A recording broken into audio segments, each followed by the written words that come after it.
과정에서 대법원 판결 취지에 따라 증빙 자료를 성실히 제출하였다고 하셨습니다. 맞습니까?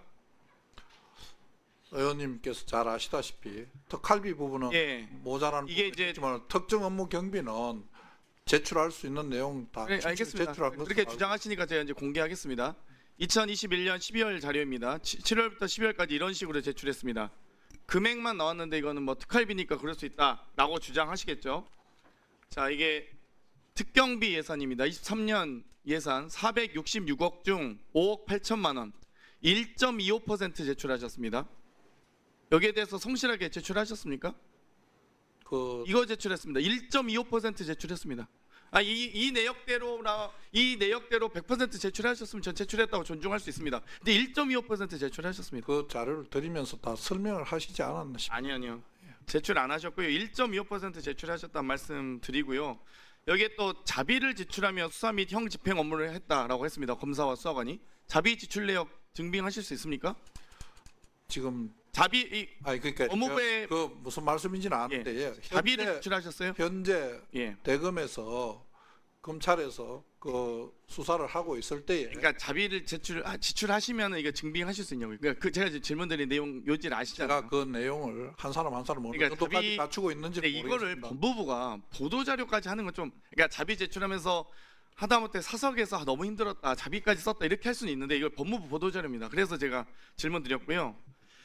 대전지검의 그 남재현 검사 아시죠? 예. 특수본에서 박성재 장관을 수사했던 검사인데 이분 29일 사의 표명하셨어요? 혹시 외압 행사하셨습니까? 사퇴하라거나 뭐 주변에서 주변 경로로 그런 적 없으시죠? 어떤 경로를 말씀하시는지 모르지만 저는 그 친구 본인은 안 하셨다고 사이에 관여한 바 없으시고 다른 사람이라도 누가 관여한 사람이 있으면 말씀해 주십시오. 알겠습니다. 없다고 알겠습니다. 이 증언을 듣고 싶었고요. 천대엽 차장님, 예. 판결문 잘 보셨죠? 예. 그 판결 선고 나기 전에 내용은 아셨습니까? 선고 내용. 당연히 알 수도 없고 알 알아도 수도 안 되는 없으셨죠? 그런 내용입니다. 혹시 선고 내용 보시면서 어떤 느낌이 드셨습니까? 조금 전에 말씀드린 것처럼 법리 실체적인 부분하고 절차적인 부분 두 군데에 걸쳐서 다수 의견, 소수 의견이 충실하게 저는 최고법원의 권위와 법관에 대한 존중 옳은 말씀이십니다. 당연히 필요한데요. 그 말씀을 듣는 또 어제 판결을 보면서 국민들이 느꼈을 분노와 충격 그리고 정말 이 헌정질서 회복을 바라고 경제 재건을 바라고 국가의 안정을 바라는 전 국민이 이건 보수 진보의 문제가 아닙니다. 또다시 대법원이 선거에 개입하면서 국민들을 수렁 속으로 국가를 대혼란으로 지금 집어넣고 있는 겁니다. 지금 헌정질서가 겨우겨우 탄핵 심판이 인용되면서 헌법이 정한 60일 내에 대선을 치러야 한다라는 헌정질서가 지금 어찌되고 회복돼서 작동하고 있는 것 아니겠습니까? 예. 그런데 또다시 지금 헌법 불능 상태로 대법원이 지금 빠뜨리려고 하고 있는 것이라서 너무나 안타깝고요. 어제 10대 2 나왔습니다. 그렇죠? 예. 조희대, 오석준, 서경환, 권영준, 엄상필, 신숙희, 노경필, 박영재, 이숙견, 마영주 다 윤석열 대통령이 임명한 대법관들이죠. 임명은 그와 같은 것으로 알고 있습니다. 그렇죠. 그동안의 대법원의 재판의 기조는 돈은 묻고 말은 푼다라는 것 아닙니까? 그러니까 소위 부정한 정치 자금이거나 기부행위 제한 등에 걸리면 문제를 심각하게 삼아야 되지만 표현의 자유를 폭넓게 해석하자는 것이 정읍시장 판결부터 해서 대법 판례였습니다. 그렇지 않습니까? 그런데 그거를 완전히 뒤집습니다. 그중에 권영준 대법관, 박영재 대법관 이분들은 작년 정읍시장 판례에 참여한 대법관들이에요. 근데 본인들이 했던 얘기도 뒤집고 있습니다. 대법관에 대한 전 대법관들 정도 되시면 누가 임명했든지 간에 본인의 양심과 소신에 따라서 정말 최고 권위의 법관 아니겠습니까? 대법관은 그렇지 않습니까? 법률은 개별적인 사건에 이제 포섭을 해서 결론을 내리는 구조로 되어 있는 것은 위원님 잘 아시는 바와 같습니다. 그렇습니다. 이와 같은 결론을 내리는 데 있어서 제가 다수 의견이 말씀드린 어떤 건 논리를 능력의 부족을 말씀드린 게 아니라 양심의 부족을 말씀드리고 싶은 겁니다. 자, 그럼 그 말씀하셨으니까 한번 들어가 볼게요. 34일 만에 결과가 나온다는 건 정말 사람들이 이건 다 그러니까 불가능하다. 법관이든 법조계든 부끄럽다는 얘기를 많이 합니다. 정말로 한번 세상 천지 다 보십시오. 사건 배당 당일에 이례적으로 조희대 대법원장이 전원합의 체부했습니다. 이례적으로 당일 심리 기일을 지정했습니다. 또 이례적으로 이틀 만에 합의 기일을 지정했습니다.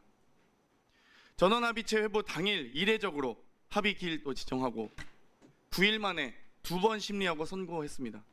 그러면 이 절차와 과정에 대해서 과연 성실하게 절차가 진행됐는지, 그리고 왜 이 사건에 대해서 유독 선거 개입이란 말이 나올 정도로 이례적인 일들이 우연히 겹쳐 있는지를 한 가지 묻고 싶고요. 두 번째는 대법원 전원합의체 심리 절차에 대한 내규가 있지 않습니까? 예. 2조에 의해서 합의기일 10일 전에 지정해야 되고요. 7조에 의해서 이 재판 연구관들이 조사 연구한 결과를 기일 전에 미리 보고하도록 되어 있습니다. 그러면 10일 전에 지정 안 하셨죠?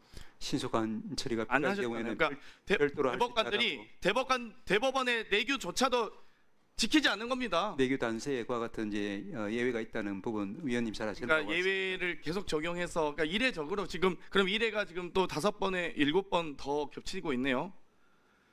그 보고는 받으셨습니까? 재판 연구관의 조사 연구 결과? 앞서 말씀드린 바와 같이 그런 부분은 저희들 행정처에서는 일체 관여하지 않는 부분입니다. 9일 만에 2번 심리하고 그러면 2번 심리하면은 대법원의 판결이 그렇게 3심의 결과가 가볍습니까? 그렇게 심사숙고란 말 아시죠? 예. 9일 만에 심사숙고가 가능합니까? 조금 전에 2번 심리 만에? 조금 전에 말씀드려야 되겠습니까? 조금 전에 한 말씀만 더 드리겠습니다. 이게 지금 법무부 이제 법사위 요구 자료인데요. 300페이지 정도 됩니다. 예. 7만 쪽을 지금 6일 소위 선고 기일 지정으로만 따지면 6일 만에 선고하신 건데 하루에 1200페이지씩 이걸로 따지면 거의 39권을 6일 만에 읽으신 겁니다. 그러면 하루에 4권을 이거 읽으실 수 있으세요? 대법관님들 똑똑하고 뭐 속도를 얼마나 잘하시는지 모르겠는데 이거를 하루에 4권 6일 만에 33권 읽을 수 있습니까? 아니 이 세상에 어떤 사람이 이런 책을 6일 만에 33권을 읽습니까? 저희가 사실 공부할 때 이래도 이해도 다 해보지만 이런 책을 어떻게 이 책을 하루에 4권을 읽을 수 있습니까? 제가 이거는 능력의 문제가 아니라 양심의 문제라고 생각합니다. 제가 질문 드린 거 말씀해 주십시오. 위원님. 예규를 지켰는지 그리고 2번 자, 발언을 정리해 주세요. 이게 어떻게 이렇게 일어날 수 있는지 답변해 주십시오. 위원님 답변. 네, 답변까지 듣겠습니다. 예, 지난번에도 말씀드린 것처럼 일단 내규 자체에 그런 신속한 처리가 필요하면은 과 달리 정할 수 있다라고 되어 있는 부분이 있고 또 이제 지난번에 말씀드린 바와 같이 3월 26일 날 항소심 선고가 있고 27일 날 바로 상고가 제기되었고 그리고 나서 즉시 관리 배당이 됩니다. 그래서 이제 이 그때로부터 치면은 이제 34일 정도 이렇게 기간이 여유가 있는데 아까 조금 전에 말씀드린 바와 같이 이 다수 의견 보충 의견을 보면은 이 대법관님들께서 이제 이 접수되는 대로 지체 없이 제출 문서를 읽어보고 그 내용을 숙지했다라는 등등 충실하게 기록을 검토하고 판결을 내렸다라는 그런 판단이 여기 들어 있습니다. 그 구체적인 내용에 대해서는 제가 물론 당연히 알 수 없는 부분입니다만은 이와 같이 이제 여러 가지 이제 시간적인 경과라든지 또 이제 내규의 어떤 단수 조항이라든지 그리고 이제 이 공선법에 따라서 이렇게 신속 처리가 필요하다라고 하는 그런 부분이 이 다수 의견의 논리에는 좀 들어 있는 것 같습니다. 물론 위원님 말씀하신 바와 같이 소수 의견을 내신 대법관님들은 그럼에도 불구하고 일반론적인 견지에서 절차 진행이 좀 문제 있다라는 문제제기를 분명히 하고 있는 것은 또 틀림없는 사실입니다. 이 모든 것들이 이 전원합의체 판결에 다 담겨 있기 때문에 저로서는 이렇게 한 90페이지에 이르는 판결이 나오게 된 것은 그야말로 그 자체가 충실한 심리 검토를 했다는 증거라고 저는 생각을 합니다. 네, 수고하셨습니다. 네, 수고하셨습니다. 곽기택 의원 퇴장하세요.